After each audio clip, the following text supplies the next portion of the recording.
everyone. Welcome to the program. This is Politics Today, live on Channels Television. I'm Osinbajo in Abuja.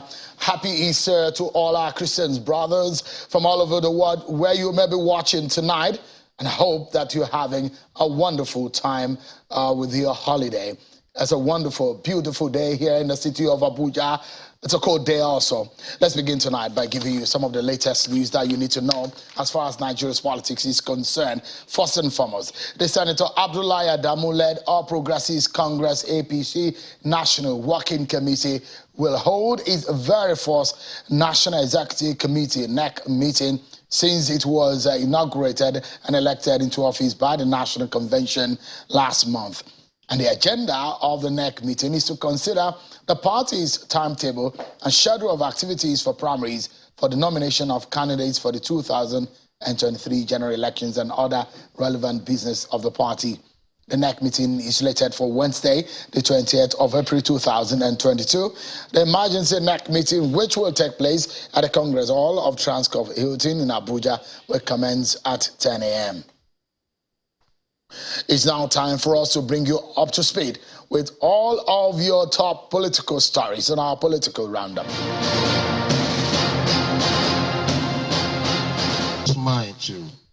Christian leaders in Nigeria are urging Nigerians to remain steadfast and unrelenting in the face of prevailing insecurity and economic meltdown in the country. They also ask the federal government and political leaders to turn to God in sober reflection at this period. These were the messages in Abuja as Christians mark Good Friday in the nation's capital. The Young Progressives Party is asking President Muhammadu Buhari to resign over the insecurity in the country. Addressing a news conference in Abuja, the national chairman of the party, Mr. Bishop Amakiri, asked all political leaders in the country vying for various offices in the 2023 general elections to come up with ways of solving the nation's security challenges before seeking the votes of Nigerians. We cannot continue to watch things going this way in this generation. And this is our position, that the President should resign. Former Niger Delta militant generals Phase 1 and 2 say coming from the Niger Delta is not good enough criteria for supporting any presidential aspirant. They have instead endorsed an aspirant, Ibrahim Bello Dauda, who they believe has the qualities to rescue the country. What we're advocating for of one Nigeria is finally coming to be. The issue of where I come from, what language I speak, what religion, what is my faith, is no more going to be in vogue. What is going to be pertinent to Nigerians is what is the level of your integrity, your standing, your character, your values, your principles, and the level of your patriotism to your country. In the same vein, youths of the Nigeria Patriotic Movement say successive governments since 1999 have only paid lip service to genuine youth empowerment, but have signed a path with Ibrahim Dauda Bello for 25% youth appointment in his cabinet when he becomes president. As more reactions trail the presidential declaration of Vice President Osinbajo, his kinsmen in his hometown, Ikenne local government area of Ogun State, have rolled out the drums to express their support for his aspirations. Market men and women, youth, leaders of thought staged a walk through major streets of the ancient town to drum support and prayers for his emergence as the presidential candidate as the ruling All Progressives Congress come May. They also appealed to delegates and other critical stakeholders in the party to jettison money bags in considering who to be the flag bearer of the party. Rather, patriotism, competence, fear of God, and utmost sense of responsibility should be put to the test. They have affirmed that the Vice President, Professor Osinbajo, remains the best candidate for the job, as his experience in the last 7 years as Vice President stands him out among other presidential aspirants. We have been having in the past, majorly in our most of our primary and general election, is money bags hijacking. This is the first time we say that a well thoroughbred technocrat that can handle the issue, that has the feeling to take charge of the administration of the country. Some aspirants in Bauchi State under the platform of the PDP have been speaking about the choice of consensus candidate for the party. Some of them appeared to be comfortable with the consensus if only it will bring about unity and positive results for the party. This is coming as more candidates submit their nomination forms at the party secretariat. If consensus will reduce the overheating of the polity, then let consensus carry the day. Presidential aspirants under the platform of the People's Democratic Party have consulted the Delta State governor and other delegates of the party over the ambition to fly their party's flag as presidential candidates. The 4 PDP presidential aspirants, including Dr. Onachukwu Akabweze, Sir O. Abunwa, Mr. Peter Obi, and Senator Pius Ayim, first met with Governor Okowa before the other activities of the day. While they state their mission and reason for contesting, the chairman, PDP South-South Governors Forum, Senator Ifeanyi Okowa, called on presidential aspirants under the PDP to play politics devoid of bitterness and acrimony. They go into a closed-door meeting, after which they addressed the press on their mission. In this process of consultation, I'm sure that we're building peace in the party and building strength in the party. We have had beautiful and useful discussions, and we are pleased that he made our time to see us, and we are very, very delighted for the fruitful discussions we have had. From there, Mr. Obi moves to the Unity Hall, where he addressed the PDP statutory delegates on why he has decided to contest for the #1 position in the country, hinging on his desire to build a new Nigeria despite myriads of challenges confronting the nation. I want to see opportunity where we will start putting people out of poverty in Nigeria.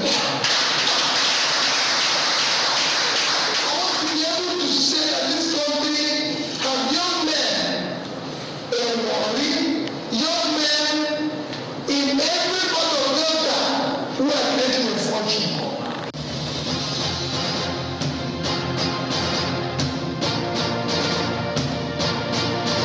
Well, then there you have it. That's your update on political stories across the state.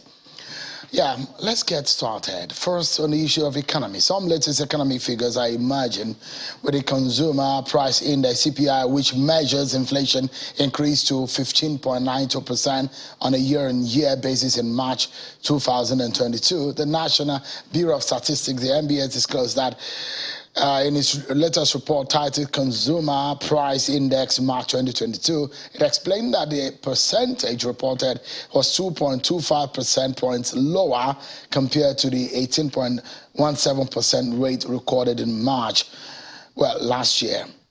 Meanwhile, the National Assembly yesterday passed the revised MTEF and the 2022 supplementary budget, which makes provision for 4 trillion naira for petrol subsidy. The total amount of the 2022 budget now comes to 17.3 trillion naira.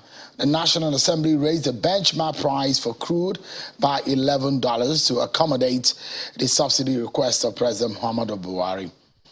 I'd like you to take a listen to the debate on the floor of the Senate over this issue of subsidy.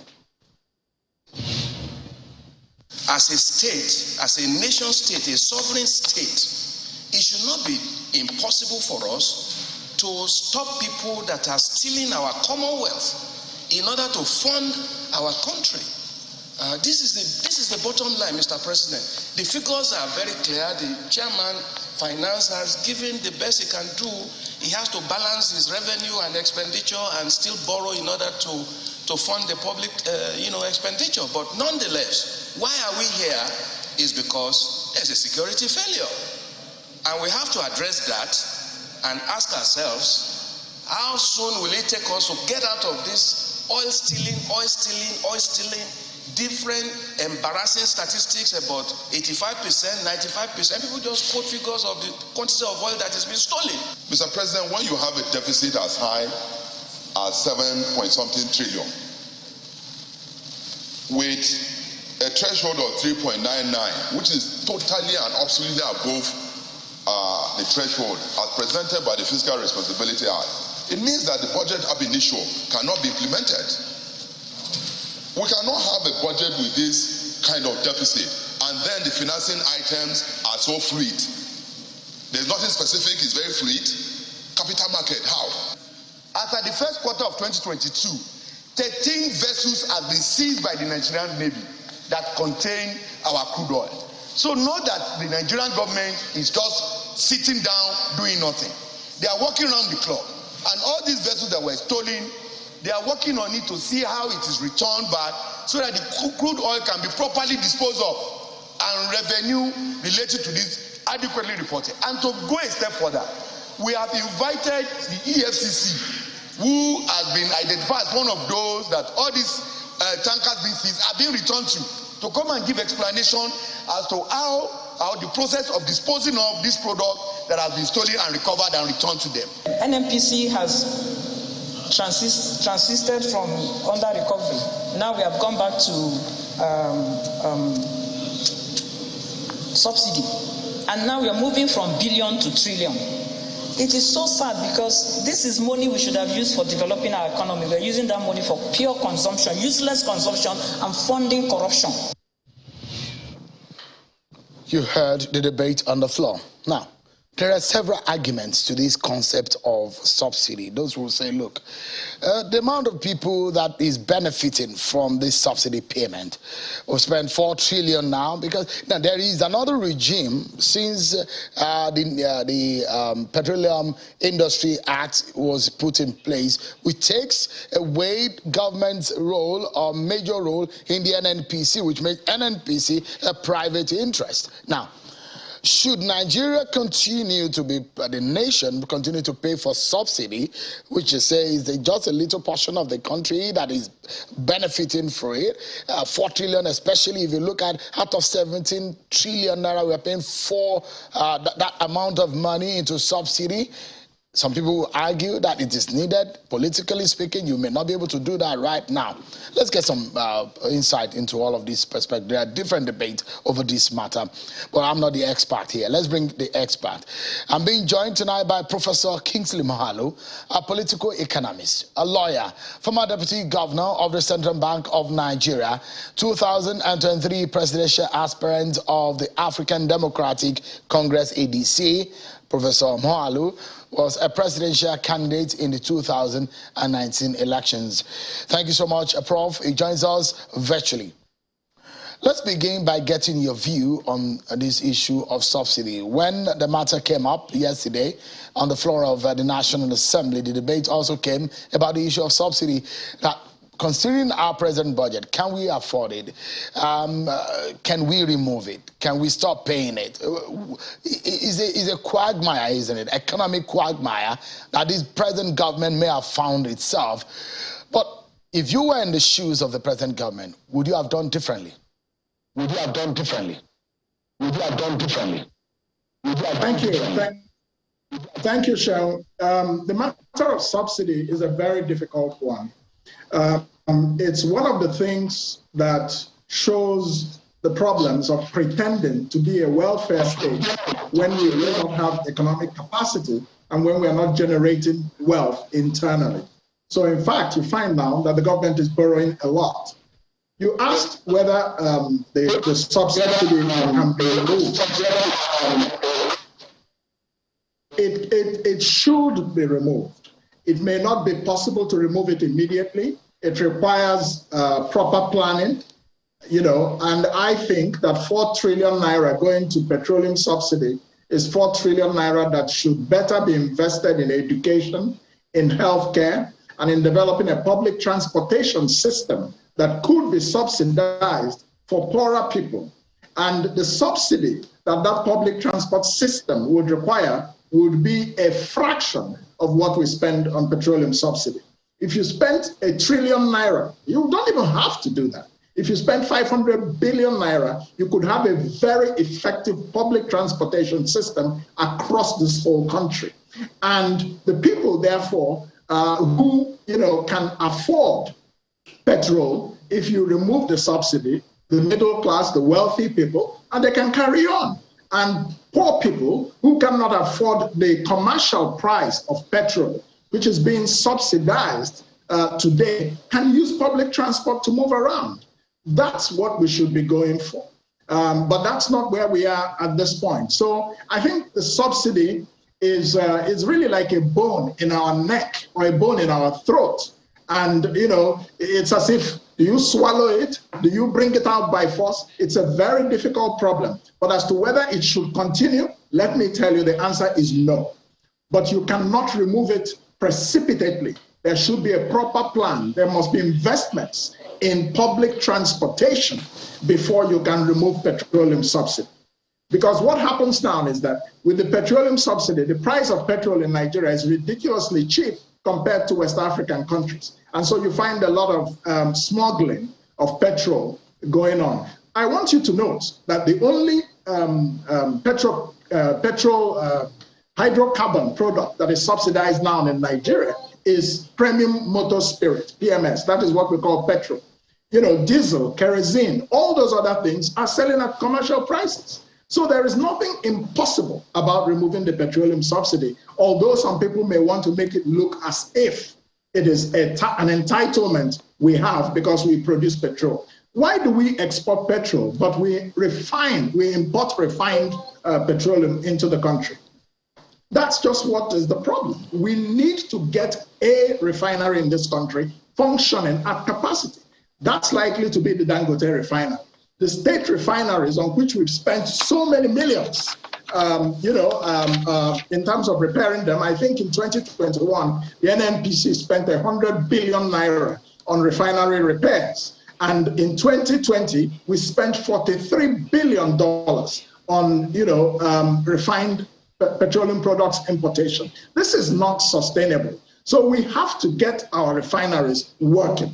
That's very important. And one of the reasons the state refineries have collapsed, despite having 445,000 million barrels per day ability, is just because of the inefficiency and the incompetence of economic management in the Nigerian state. That's what's happening. So there are several layers of problems. But I think the first is to say, what do we do for the poor people if we remove petroleum subsidy? How can we plan for that to make sure that the impact of the removal and subsidy on the poor is not significant? That's the first place to start. Once we make those investments, and it could take a couple of years or so, then you go ahead to remove the subsidy. Because what happens is that when you leave these kinds of things to the market, eventually they'll find their proper level. That's what happened with GSM.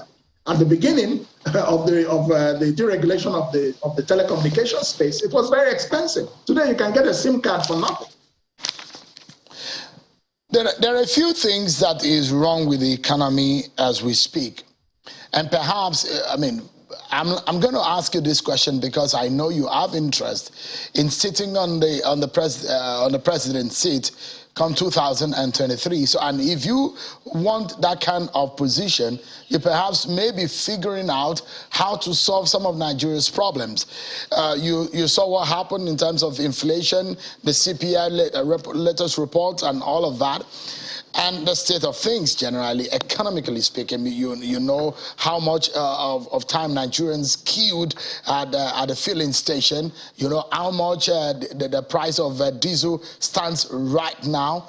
The issue of inflation, the exchange rate, and a whole lot of that. Should you be president, if you were elected president, do you have a solution to our economic woes? Yes, I think I do. First of all, that solution will not come only from me because no one does it all. I think I would certainly work with a dream team of economic experts, to help me manage the economy, and combined with my own knowledge and experience, combining that knowledge and experience with people who might have superior knowledge, we will be able to do quite well in managing the economy. Let me tell you the secret. You see, for you to manage an economy such as Nigeria, you have to begin from a philosophical foundation. Are we a capitalist country? If we are, what is the balance between the state and the market? Because if you distort that balance, you have inefficiencies, such as we have with the petroleum situation today in Nigeria, such as we have with the foreign exchange situation in Nigeria. When you interfere with the free market, you create black markets. That's what happens. So the first place to begin is this. What type of capitalism are we practicing in Nigeria? Is it welfare capitalism? Is it entrepreneurial capitalism? Is it state capitalism? Is it crony capitalism? There are different types of capitalism. And if you want to be a capitalist state, what I recommend for Nigeria is a combination of entrepreneurial capitalism and welfare capitalism. But you must first create the wealth before you can take care of the poor and the aged, you know, the old people whose pensions and social security is not assured. My government, a government that I lead, would make sure that people who have worked for many years of their life for Nigeria do not spend their old age in regret. But you must do some things to make sure that that situation is what actually exists. Let me explain. You can't be capitalist without three things successfully. You cannot be a successful capitalist economy without three things. One, property rights. Two, innovation. Three, access to capital. These are the first three things you must secure. What do I mean by property rights? The state owns all the land. Because the state owns all the land, the potential wealth that can be created from land and property as a factor of production is just not there. You see, there was a reason for the Land Use Act when it was passed, but I think it has outlived its usefulness. The second is innovation. Every economy that is prosperous in the world is based on people innovating, inventing things, commercializing the things they invent, and putting them into the market. And this process is going on every day. So, Prof, apologies if I cut into your, inflation rate has hit 15.92%. Prices of gas has risen. Now, let me ask you these quick questions. First and foremost, is there anything you think that this government is doing wrongly that is getting us to this point? Yes, I have been very honest as a citizen in saying that I do not think that the management of Nigeria's economy has been as competent as it ought to be. There is too much government in the Nigerian economy, and that is one of the things that is creating economic problems for Nigeria. The Nigerian government is too involved in the marketplace, and it creates distortions. For example, if you are not a manufacturing economy exporting value-added goods, but you rely on one product, which is crude oil, for your foreign exchange earnings, you are bound to have problems. So we must go back to this issue of what do we do to diversify the economy so that we export value-added products, not exporting raw agricultural products. No, that's not what I mean. When I talk about diversification, I mean, forex diversification. What earns foreign exchange for Nigeria? So this is one area where I think we have not done very well. The management of Nigeria's forex policy, I have problems with it. I think the attempt to control the price of forex has backfired, and the naira just keeps heading towards 1,000 naira a dollar, despite every effort of the central bank. It's because we're not getting the philosophical fundamentals right. You talk about inflation. Inflation, when we left the central bank in 2014, where I was deputy governor and a member of the Monetary Policy Committee, we had brought inflation down from 13-14% down to 8%. How did we do it? We did it with controlling the money supply, with jacking up interest rates. Yes, you must. But some people will come back and tell you that if the interest rates are high, people will not have access to credit. How many people are getting access to credit in Nigeria today? Very few. And so the central bank is being turned into a commercial bank so that people can get low interest loans. So these are some of the fundamentals that are not... Another question perhaps that I'd like you to help look at is the fact that you've talked about subsidy. Those who say, look, in this political season, it might be too difficult to handle it. Now, we have it. But going into the new year also, a new government might be coming into, it gets about the mid of the next year. But we are faced with another reality, that will the government remove it or not? What is a perfect solution for this issue of subsidy? There are those who believe that there are hands of those who are manipulating the system in this issue of subsidy, and they are gaining and benefiting from the woes and the pains of Nigerians. What would you do if you have the opportunity to take action or make a solution in that respect? Well, thank you, because I certainly hope that I will be the next president of Nigeria.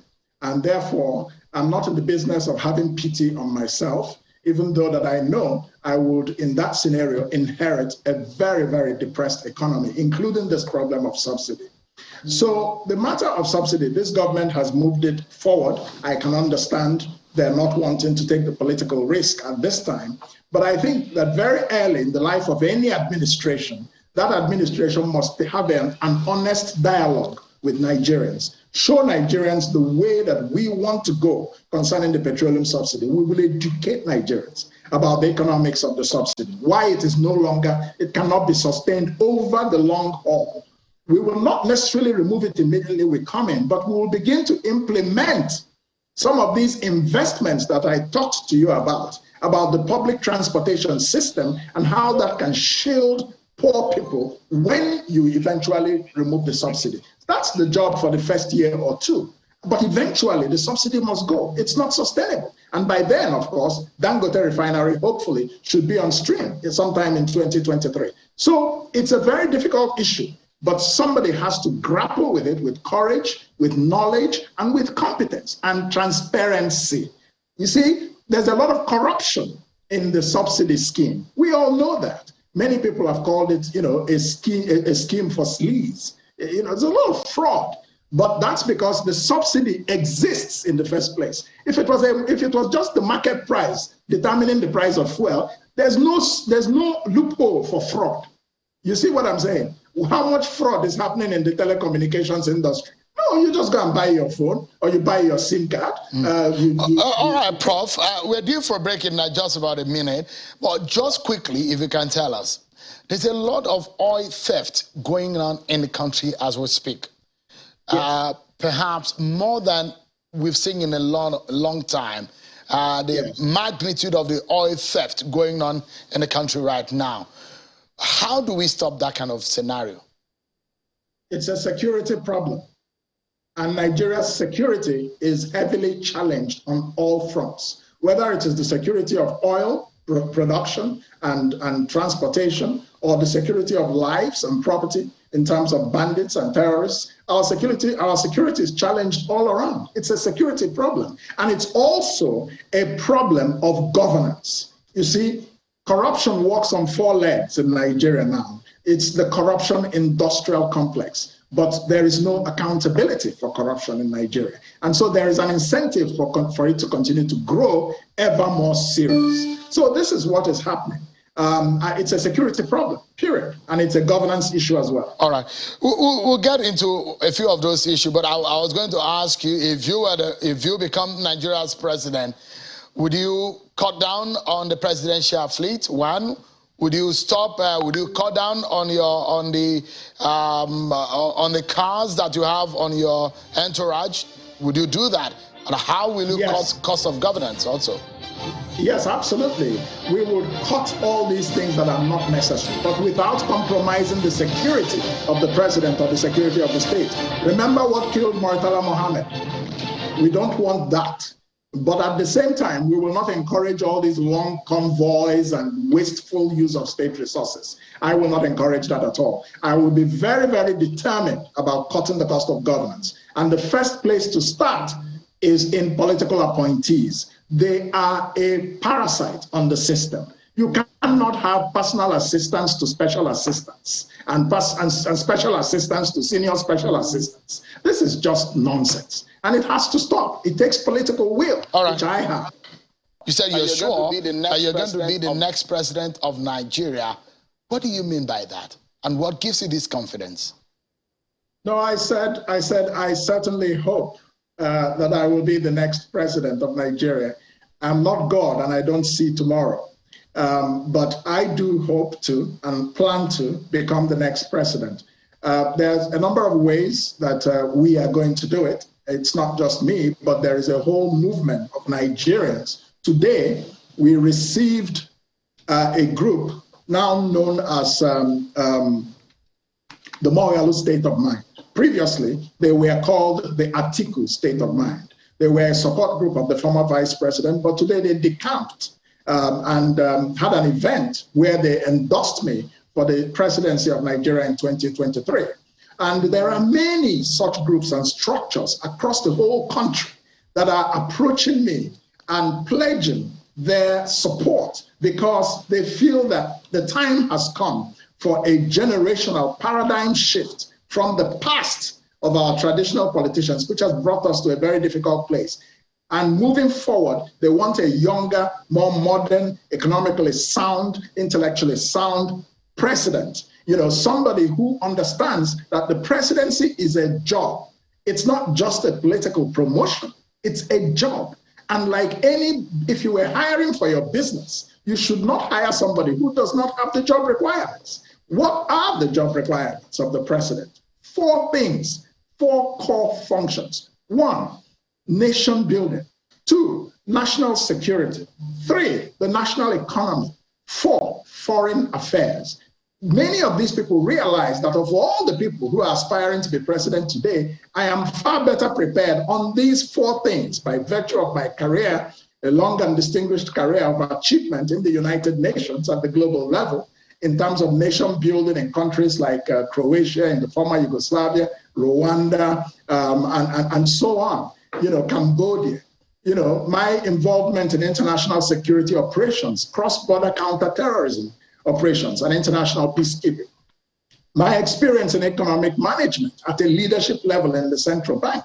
My track record as a United Nations diplomat, you know, with knowledge and experience in traditional diplomacy. These are the functions of the president. It's not just politics, you know. After the election, the president must govern. Professor Moghalu, I'd like to speak with you as a political journalist now, that beyond the capacity and beyond the profile of someone who wants to be a president comes the issue of the political platform in which you are vying on, the ADC. Absolutely. Does your party has the national outlook and the wherewithal to be able, and does it have a history of winning a national election of this nature that can galvanize or give you that strength going into this election, should you even get a ticket of your party? Yes. First of all, in history, there's always a first time. History is always made. You know, so 2023 is going to be a historic year for Nigeria. In the past, we have always placed too much emphasis on political parties without looking at the capacity of individuals. So this 2023 election, I suspect it's going to connect capacity with politics. Yes, politics is real, it's local. We must get elected in order to be able to bring what we have for Nigerians. But I'm telling you that we are building a massive structure across the country, grassroots structure. This is one of the lessons I learned from 2019. Don't forget I was a presidential candidate in 2019. And I learned that everybody in Nigeria could like you, but if you don't have a proper structure, you're not likely to win. So in 2023, structures are gravitating towards someone like myself, in whom people have seen that I can be a bridge between Nigeria's past and its future. The young people of Nigeria are Nigeria's wealth and Nigeria's future. And we need a generational shift to somebody with a track record, such as I have, somebody with a vision, somebody with a courage, such as I have shown. If I wasn't courageous, I would not have gone about politics the way I have gone about it. So, you know, this is, you know, people are waking up in Nigeria today. And therefore, it's human beings that are the structure. It's human beings that will help us drive to victory. And many of those people are gravitating towards me quietly. We're not making too much noise. You will notice that many other actors have been in the news of late, but I'm just smiling because I believe in Muhammad Ali's rope-a-dope strategy. Muhammad Ali, the great boxer in those days, he would hang back on the rope and people would punch themselves tired. And then he will come out with a massive left hook and deliver it to you and you're on the canvas. So in 2023, I can tell you it's going to be a rope-a-dope. It will be a thriller in Manila, a rumble in the jungle, like Ali would say. I just love my job. Just like you describing it as a boxing bout, I see myself as that reporter standing and watching and taking note of those jabs and those punches, and how I'm going to report it. I'm going to be having a nice time reporting those interesting scenarios that you're talking about tonight. But Professor Kingsley Moghalu, it's a pleasure talking to you tonight. Thank you so much indeed for talking to us. Thank you, Shago. Always a pleasure. Let's switch gears now and speak about some legal issues, well, which may tilt into some moral aspects of our lives. Two former governors of Taraba and Plateau State who were jailed for stealing their state monies and are currently behind bars may be free men, walking free, all things being equal. Yesterday, the Council of State endorsed the granting of clemency, pardon, and prerogative of mercy to 159 out of 162 applications presented to it for consideration. Former governors of Taraba State, Jolly Yame, and former governor of Plateau State, Joshua Dariye, were among those granted pardons. The Attorney General of the Federation and the Minister of Justice, Abubakar Malami, made this known when he addressed State House correspondents on the outcome of the Council's meeting presided over by President Muhammadu Buhari. Take a listen to the Attorney General of the Federation on this issue of presidential pardon. Convicts were recommended for presidential pardon. Deceased, those that were convicted but have died, one was recommended for posthumous presidential pardon. Inmates recommended for presidential clemency, 27 were presented. Inmates recommended for reduced sentences for their terms of imprisonment, 13 were presented. Inmates recommended for reduced sentence from death row to life imprisonment, 10 were presented. In total, about 162 persons or convicts were presented for the consideration of the President for pardon and mercy. The Council considered the report and the submission, and at the end of the day, supported and advised the President to grant pardon, mercy, clemency, respite, remittances, and concessions to about 159 people. So you've heard the explanation on which the President stands. But does the President have power to do that? Yes, he does. And it's captured in the section 175 of the Nigerian Constitution. If you want to take a look at it, there I can give you on your screen so you have an understanding which will form the fulcrum of our conversation tonight. The section 175 of the Constitution says the President may, in subsection A says, grant any person concerned with or convicted of any offense created by an act of the National Assembly pardon, either free or subject to lawful conditions, B, grant to any person respite either for an indefinite or for a specified period of the execution of any punishment imposed on that person for such an offense, substitute a less severe form of punishment for any punishment imposed on that person for such an offense. Well, it goes on and on and on. 175, if you have the Constitution, you can take a look at it. But let's get some legal thought on this one. Senior Advocate of Nigeria, Jibin Okutapa, joins us tonight to give insight on this and his views. Thank you so much for joining us tonight. Thank you, Shehu. When the former administration of Goodluck Jonathan pardoned the former governor of Bayelsa State, the late Depre Alamasiga, there were a lot of reactions to it. I mean, similar to what happened here. And I saw your write-up about what the president did. What are your grievances about the action of the Council of State yesterday? Well, like you rightly pointed out, Section 175 of the Constitution vests in the President the power to grant clemency, pardon, reduction, and all of that, as you heard the Honorable the Attorney General of the Federation has said. Two prominent persons featured in that state of affair, and these two prominent persons are two governors or two former governors of our states. And we're all very much aware of the reasons why they were arraigned before the court, why the courts convicted them, their appeals were dismissed, and affirmed by the apex court of the land, which is the Supreme Court, and all of the charges bordered on what is called corruption. These are people who are politically exposed persons in our society. Now, when I heard Professor Kingsley Moghalu talking about corruption, one of the greatest things that has retarded the progress of this country, indeed, for me, the greatest and the best business enterprises in Nigeria today is corruption. So when I heard that the President of the Federal Republic of Nigeria agreed either to reduce or to pardon these two former chief executives, I weep for this country. And the reason is very simple. The mattress for which this government came to power is to fight corruption. And it is because of this fighting of corruption that agencies like EFCC, ICPC, and other security operative agencies were set up. And if you look at Section 15, subsection 2 or so of our Constitution, the duty of government and Nigerian government, which is constitutionalized, is to fight and eradicate corruption.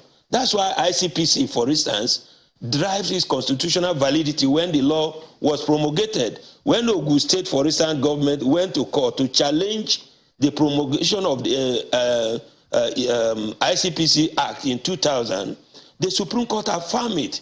And the Supreme Court agreed that corruption has become so cancerous and becomes a cankerworm in Nigerian society that all hands must be on deck to fight it. So why am I so upset by that decision? One, the former governor of Plateau State had his appeal dismissed in March 2021 by the Supreme Court, the highest court of the land. If you also listen very well, in the course of trial, His Lordship, the trial judge, had occasion a threat offer to the to the judge, and you are also aware that in this country, President Muhammad Buhari had on a series of occasions says that one of the things that is standing his way of fighting corruption is the judiciary. So if the Nigerian judiciary, therefore, that's why I'm a little bit upset and concerned.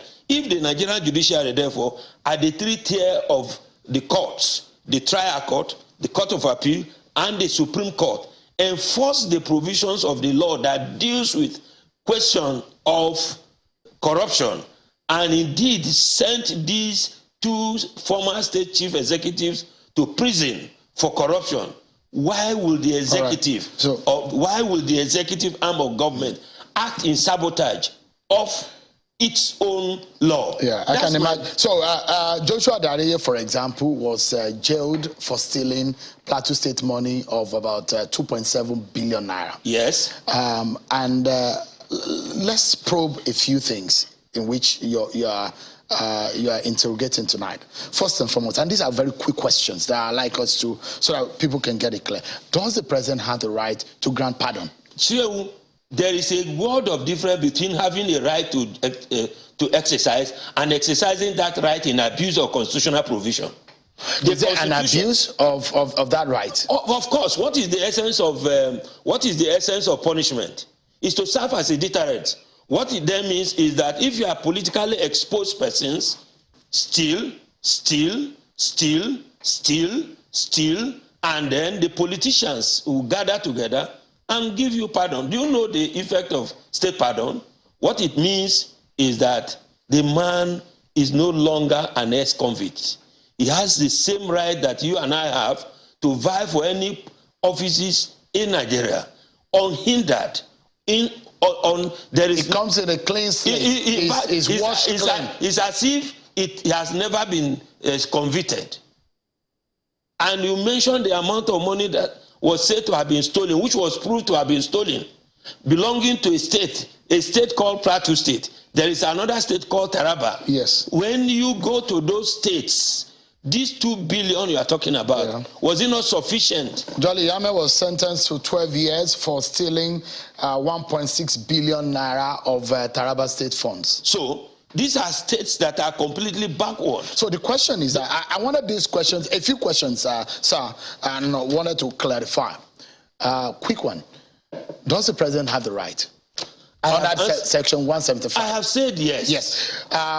Does the president personally put up these names by himself? Was he under obligation to No, I'm just asking an innocent question. There should be an application. There should be an application presented to him. So then now if I present application to you, for instance, that I want to work in Channel as a journalist, and you look at my qualification, look at my antecedents, will you employ me, for instance, if my hands is not clean? So is a matter of an application to the president. One. Two, he has to take it. He cannot do it all by himself. He has to consult the Council of State. I agree, but I just want our viewers to be educated but the on the process. State, because the debate over 175, even when the issue of Alamasi here came up, is the fact that it has to be amended such that people are not indiscriminately. I am here tonight not because the president did not have the right to do. I am here to say that the exercise of that right was done in abuse of the sensibilities and the current reality, the reasons why Nigerians had massive interest in the president. Now, and that is that to fight corruption. Why is ASU on strike? Why do we have good hospitals in Nigeria? Do we have good roads? Not too long ago, Nigerians were going to Kaduna by train. They have the train almost blown off. Some people are still in captivity. So the question, the reason why I'm raising this issue with you, senior advocates, so just a moment, is that it doesn't look like that the president has only the burden of granting this prerogative of mercy. When there is an application, I'm not even blaming only the president. Yeah, that's what I'm asking. Those who in the first place recommended to the president. Then he presented to the Council of State. Presented to the Council of the State. The Council of States is composed of so many eminent Nigerians. Why do we have to pardon people who were corrupt? Under the law, can you appeal the powers of the president? No. So it's absolute. It's absolute. It's not the subject. So it's perhaps one section of the Constitution that there are no exceptions. The only thing we can do is what we are doing. To let Mr. President and all members of the Council of State know that indeed what they have done is abusing the sensibility and indeed calling us fools. What is the essence of setting up ICPC, EFCC? What is the essence of taking these people to court? If in less than 2 years they are pardoned, why? I have no problem with people, for instance, who were pardoned who committed the coup that was led by late Gideon Oka, or the coup that was alleged to have been plotted by General Dia and so on. Because from 1990 till date, they may have learned their lesson. What is the essence of punishment? What is the implication of the import of this kind of prerogative? The import is that nobody will take the government serious that they are fighting corruption. Nobody will also, in fact, for me, what it has done is to encourage that each and every one of us should engage, Nigerians should engage in corruption. You steal, I steal, everybody steal, until there's nothing to steal again, then we come to our right senses. Because if somebody had been... That will lead us to a banana republic. Of course, because that's where we are. Are we not there? Because if somebody has stolen, and the three-tier courts in Nigeria had found the person guilty, their lordships spent hours, nights, burning the candle in the absence of electricity to read and come with sound jurisprudential decision to help the government fight corruption. And the same government act in sabotage of its own program and policies, and you are saying Nigeria should be happy and climb for them. Yes, you have a right to do. The fact that you have a right to do what you like does not mean you must do what will offend the sensibilities of Nigeria. That is a quarrel. Unfortunately, there's no judicial review to this section. There is no judicial review. Indeed, in this one, it's like the provisions of the Constitution that gives the Attorney General of either the state or the federation to eternally prosecute. They are law unto themselves. Yeah. And it is now time for our lawmakers to begin to look at the provisions of our constitution bordering on prerogative of mercy. When do you grant prerogative of mercy to somebody who has been accused of economic crimes? I think you can propose a private bill to the National Assembly for you are just talking as if you are not a Nigerian. I am a Nigerian. The problem is that I'm worried. When you are suggesting that we should amend I am worried. I just hope that this your program, another program organized by the fourth estate of the realm, the people in government listen to us. Because it appears to me that Nigerian government across board seems to be law unto themselves. They possess this knowledge of what appears to be omnipotent, omniscience. They know everything all. They don't take the pulse and the feeling. If you have one advice to President Buhari, who has the power either to withdraw or to I will advise him. What would you say to him? I will advise Mr. President that what this acceptance of this recommendation for these two persons who were found guilty of corruption, he should withdraw it. Nigerians can he do it at this stage after the approval of the Council of State? Well, why can't he do it? I gave you appointment. I said I'm no longer appointing you. I withdraw the appointment. What's wrong with it? All right. Because the mattress upon which this president came to power is to fight corruption, and he blamed the judiciary. Does this action make a mess of that? Of course it does, because in fact it will discourage some people who have made up their mind to assist the government to prosecute corrupt officials at less cost. It will discourage the security agencies who are to investigate corrupt officials, because after all, if we investigate and prosecute them, send them to jail, you will wake up one night and say there is application for prerogative of mercy, and then you are now pardoning them to go and be a free man and free woman, breathing free air in Nigerian soil, contesting political offices. We must divorce politics from constitutionalism. And what I see them do here is purely political, that has no correlation at all with the vast majority interest of Nigerian people. This shows how offensive Nigerians are. Go to social media and you will see that Nigerians are upset by that decision. All right. Thank you so much, Senior Advocate Jibrin Okutakpa, for your voice on this matter. Thank you indeed. Thank you, Shehu. I just hope that the Nigerian government will not continue to call us fools. All right. Thank you so much. Well, Nigerian government, you have heard. Well, that's how we leave it tonight. Many thanks, everyone, for watching. I'm Osinbajo. Bye for now.